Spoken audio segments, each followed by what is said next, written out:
സാധാരണക്കാരുടെ ഇടയിൽ നിന്ന് ഈ നിയമത്തിൻ്റെ ഇതിലുള്ള ആൾക്കാരെ എന്തുകൊണ്ട് ചെക്ക് ചെയ്യുന്നത്? കാരണം ഇന്ന് പോലീസ് മുതൽ കളക്ടർ മുതൽ വക്കീല്, ജഡ്ജിമാർ, അതുപോലെ തന്നെ മുഖ്യമന്ത്രി, MLA മാർ, ഇവരുടെ ഫാമിലീസ്, ഇവരെയൊന്നും എന്തുകൊണ്ട് ചെക്ക് ചെയ്യുന്നില്ല? ഇവരിൽപ്പെട്ടവരുടെ കുടുംബക്കാർ ഇങ്ങനെയുണ്ട്, ഇവരിൽപ്പെട്ട കുടുംബക്കാർക്ക് ഈ പണിയുണ്ടോ, അല്ലെങ്കിൽ ഇവരിങ്ങനെയൊക്കെ പോകുന്നവരാണ്. ഇവർ മാത്രം എന്തുകൊണ്ട് അടിമുടി ചെക്ക് ചെയ്യുന്നില്ല? ഇവർക്കൊക്കെ ഇങ്ങനത്തെ പരിപാടികളുള്ളത് ചെക്ക് ചെയ്യുന്നു. അവരെ മാത്രം ഇന്ന് ഈ ലോകത്ത് ചെക്ക് ചെയ്യാത്തത് എന്തുകൊണ്ട്? അതുപോലെ തന്നെ അമ്പലങ്ങളിലും പള്ളികളിലും, ക്രിസ്ത്യൻ പള്ളിയിലായാലും മുസ്ലിം പള്ളിയിലായാലും അമ്പലത്തിലായാലും ഈ ശാന്തിമാരെല്ലാം ഈ ജ്യോതിഷം കൊണ്ടുവന്നത് എന്നുണ്ടെങ്കിൽ ഓരോ അമ്പലങ്ങളിലെ ശാന്തിമാരുണ്ട്. ഇവർക്ക് ഈ അമ്പലവും പള്ളിയും പറഞ്ഞിട്ട് ഇവരൊക്കെ സത്യം പറഞ്ഞ് നമ്മളൊക്കെ കൊണ്ടേ പൈസ ഒക്കെ ഇടുന്നുണ്ട്.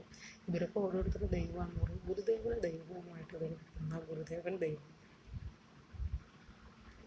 ഞാൻ ഗുരുദേവൻ ജാതി മത വിഭജനം നിലനിന്ന കാലത്താണല്ലോ ജനിച്ചതെന്നാണല്ലോ പഠിച്ചത്.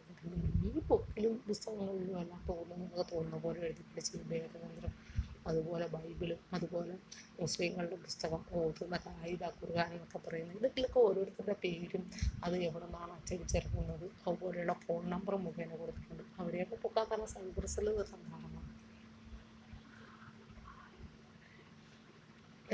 ഇതൊക്കെ ഓരോരുത്തർ ഓരോ ബുക്കിൽ തോന്നുന്ന രീതിയിൽ എഴുതിയിട്ട് തോന്നുന്ന രീതിയിൽ കൊടുക്കുന്നു.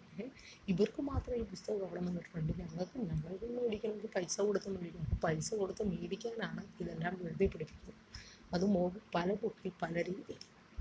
നിങ്ങൾ ഇങ്ങനെയുള്ള പുസ്തകങ്ങൾ വേണ്ട. നമ്മളല്ലാണ്ട് ഇതുപോലെയുള്ള ഏത് പുസ്തകങ്ങളെടുത്ത് നോക്കിയാലും അതിലൊക്കെ ഓരോരുത്തർ എഴുതിയിട്ട് ഓരോരുത്തരുടെ പേര്, എവിടെയാണ് സ്ഥലം, അതുപോലെ ഫോൺ നമ്പർ അടക്കമുണ്ട്. ആ ബുക്കുകൾ പിന്നെയും മേടിക്കാൻ വേണ്ടിയിട്ടാണ്.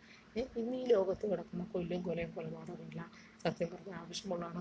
ഈ നിയമം ഇതെടുക്കുന്ന ഈ ആൾക്കാർക്ക് വന്നാലും ഇതേ നിയമം തന്നെയല്ലേ. ഇങ്ങനെ കൊലയും വിളിച്ചും പോകാൻ നാളത്തെ തലമുറ ഉണ്ടാകും. ഒരു മനുഷ്യന്മാർ ജനിച്ചു കഴിഞ്ഞാൽ എന്തൊക്കെയാണ്, മരിച്ചു കഴിഞ്ഞാൽ വല്ലതും ചെയ്യാൻ പറ്റുമോ? ഒന്നുമില്ല.